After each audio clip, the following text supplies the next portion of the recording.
raaf ku bilowday Ethiopiankii ku sugnaa gudaha Soomaaliland madaxweyne Cire ayaana ku kacay Oromadii la soo diray ee muddooyinkan ku soo qulqulaya gobolada waqooyi taas ayaana ka dhigan mid aan farxad gelin xukuumadda ee Abiy maadaama Soomaaliland ay u arkayeen halka kale oo ka gali karaan Soomaaliya haday ku biirayaan argagixiso iyo hadii ay si kala gudaha Soomaaliya ugu dhax foofayaanba haddaba xukuumadda Hargeysa ayaa bilowday masaafurinta iyo raafka dadka Ethiopian ee ku sugan gudaha deegaanada gobolada waqooyi ee Soomaaliland iyo sidoo kale inaan lagu arki doonin qof dambe oo Ethiopian oo ku sugan gudaha Soomaaliland waarankan iyo warqadan ayaana waxay noqotay mid kala carab ku riday Oromadii ku soo qulqulaya gudaha Soomaaliland ciidanka laanta socdaalka ee Soomaaliland ayaana saaka aroortii bilaabay ole lagu masaafurinayo dadka Ethiopia u dhashay ee ku sugan gudaha Soomaaliland ee doonaya inay tahriibaan inay argagixisada ku biiraan inay arrimo sharci darro ka sameeyaan gudaha Soomaaliland in biraha ay urursadaan iyo shaqooyin kale oo halis maadaama dadkan saddex nooc isugu jiraan kuwa sirdoon la soo diray kuwa argagixisada ku biiraya kuwa yacni manaafacaad ka raadinaya gudaha Soomaaliya iyo sidoo kale kuwa kale oo yacni markii dambiye ay soo galeen ku dhuumanaya Soomaaliya ciidamada ammaanka ayaana ku kacay waxaana la arkay qaar kamida suuqyada magaalada Hargeysa oo si toos ah ay uga fulinayaan howlgallo lagu raafayo dadkan aan haysan dukumeentiyada saxda ah ee ogolaanshiyaha iyo joogitaanka aan markaas haysan ciidankan ayaana baabuur shabaqla markaas ku guray iyagoo ku garaacay jeedalka ciidanka Ethiopianka ee laga soo qabqabtay suuqyada magaalada Hargeysa iyo sidoo kale gudaha xaafadaha magaalada Hargeysa kuwaas oo si sharci darro ee ugu joogay caasimada iyo sidoo kale gobolada kale iyadoo qorshahoodu uu yahay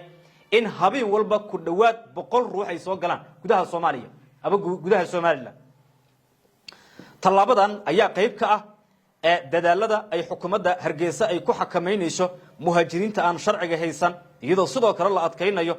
habraacida socdaalka iyo sidoo kale amniga gudaha dadka sharci darrada ku jooga maamulkan ayaa inta badan loo masaafurinaya sabab la xiriira dhanka ammaanka iyadoo sidoo kale maalmihii dambe caasimada Soomaaliland ee Hargeysa ay ka dhacayeen falal amni darro kuwaas oo u badnaa dhaca shacabka ganacsiyada iyo sidoo kale dilalka oo xitaa la dilay saraakiil iyo askar dhawaan maamulka Puntland ayaa magaalada Boosaaso ee xarunta gobolka Bari iyo magaalada Garowe iyo Gaalkacyo ka masaafuriyay kumanaan ruux oo Ethiopian xilli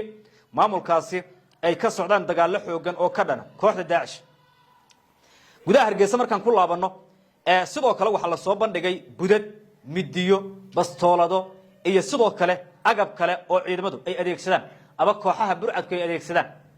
oo kumanaan gaaray kuwaas oo lagu sheegay in laga soo markaas ururiyay xaafadaha kadib markii lagu helay dad yacni doonaya midiyaha inay ku qaraabtaan budadka inay ku qaraabtaan bastooladaha inay ku qaraabtaan dadka inay dilaan dhacaan arrimahaas oo ugu tala galeen nabadgelyo darro inay ka abuuraan magaalada Hargeysa iyo magaalooyinka kale waaweyn Oromadu waxa ugu badnaato Oromadu waxyaabaha markaas lagu yaqaanay aba la diiwaan geliyay waxa kamida in